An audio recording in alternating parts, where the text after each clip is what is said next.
একটি সেরা নির্বাচন তিনি উপহার দিবেন সর্বকালের সেরা সর্বকালের বস্তুত ওনাকে দিতেই হবে he doesn't have any other choice কেন বলছি উনি একটি দুইটি গাছের মধ্যে বাঁধা একটি রশি ঝুলন্ত রশির উপরে দাঁড়িয়ে আছেন সার্কাসম্যানরা যেমন দাঁড়িয়ে থাকে তাদের ব্যালেন্সিং এর জন্য একটা লাঠি থাকে হাতে দেখেছেন আপনি ব্যালেন্সিং এর জন্য তো right now he is in that position very delicate position উনি দাঁড়িয়ে আছেন হ্যাঁ ভালো সমাধান তিনি দেবেন সেটাই আমাদের আশা এই ভালো সমাধান দিতে হলে উনাকে একটা ভালো নির্বাচন যদি না দেন উনার এক্সিটটা যদি সেফ সিকিউর না হয় তাহলে উনি বিরাট ক্ষতিগ্রস্ত হবেন দেখুন প্রথমত আমি যদি একটু ইলাবোরেট করে আনি উনি আসলেন কিভাবে দেখুন সুপ্রিম কোর্টের মতামত নিয়ে আসছে কোনো রায় না আচ্ছা পঞ্চম সংশোধনীতে আমাদের শহীদ রাষ্ট্রপতি জিয়া রহমানকে বৈধতা দেওয়া হয়েছিল সপ্তম সংশোধনীতে হোসেন মোহাম্মদ এরশাদকে বৈধতা দেওয়া হয়েছিল আচ্ছা তারপরে তো আপনি দেখেছেন পঞ্চম এবং সপ্তম সংশোধনী দুইটাকে অবৈধ করা হয়েছে এবং হাইকোর্টের রায় ছিল সুপ্রিম কোর্টের রায় ছিল যে ভবিষ্যতে এই ধরনের কোনো সমাধান হাইকোর্ট দেবে না একটা রায় ছিল জাতীয় নিরাপত্তা এবং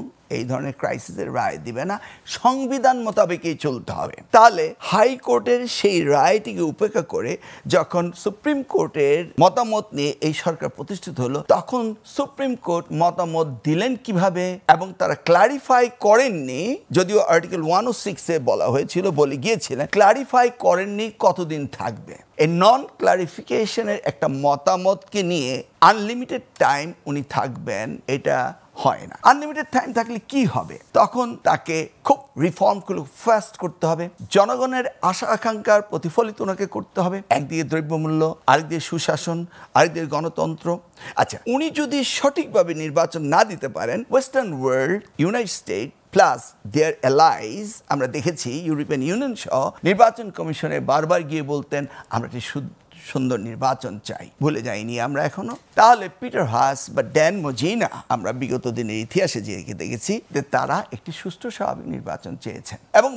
বাংলাদেশকে গণতন্ত্রায়ন করার জন্য মিলিয়নস অফ ডলার ইনভেস্ট করেছেন ইউএনডিপির মাধ্যমে United states of America it's nothing secret তাহলে ওয়েস্টার্ন কান্ট্রি ইনক্লুডিং ইউএসএ তাকিয়েছে বাংলাদেশে একটি সুষ্ঠু স্বাভাবিক নির্বাচন দিতে হবে সেই সুষ্ঠু স্বাভাবিক নির্বাচন দেওয়ার জন্য উনার মতো একটি মডেল একটি নোবেল লরিয়েট তিনি যদি না দিতে পারেন তাহলে উনার এক্সিটটা কতটা ভয়াবহ হবে কতটা খারাপ হবে আবার দেখুন উনি যদি সুষ্ঠু নির্বাচন দিতে গিয়ে কোনো পক্ষপাতদুষ্ট হয়ে বা কোনো দলকে উনি সহযোগিতা করেন এই ধরনের একটা জায়গায় যদি আসেন তখন এই বাংলাদেশ হচ্ছে ফার্টাইল ল্যান্ড কারণ বার্মা অ্যাক্ট হতে শুরু করে আর ওদিকে গেলাম না তাহলে ইন দিস কেস এখানে প্লেয়ারটা কে হয়ে গেল চিন্তা করেন